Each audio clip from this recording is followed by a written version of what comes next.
నోట్లో వేసుకున్న tasty sweet అలా కరిగిపోతే ఆ ఫీలింగ్ సూపర్గా ఉంటుంది. అలాంటిదే సగ్గుబియ్యం రసమలై. ఈ స్వీట్ రిచ్ టేస్ట్తో వావ్ అనిపిస్తుంది. పండుగలు, ప్రత్యేక సమయాలకు పర్ఫెక్ట్. ఈ సగ్గుబియ్యం రసమలైను ఎలా తయారు చేయాలో చూసేయండి.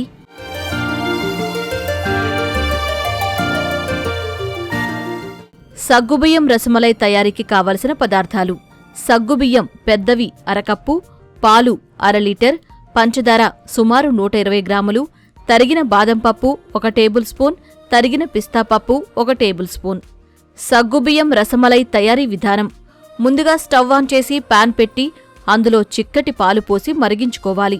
పాలు చక్కగా మరిగి సగమయ్యే వరకు, అంటే 1/2 లీటరు పాలు తీసుకుంటే 1/2 లీటర్ అయ్యేంతవరకు బాగా మరిగించాలి. ఇలా బాగా మరిగించడం వల్ల రసమలైకి మంచి రుచి, చిక్కదనం వస్తుంది.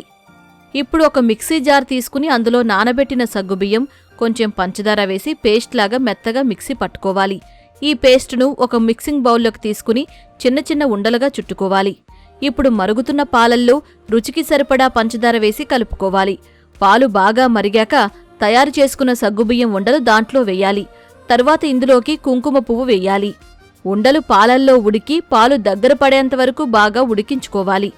ఇలా చిక్కబడిన తర్వాత సర్వింగ్ బౌల్లోకి తీసుకుని తరిగిన పిస్తా, బాదం పప్పుతో గార్నిష్ చేసుకున్నారంటే కమ్మటి సగ్గుబియ్యం రసమలై రెడీ అయినట్టే.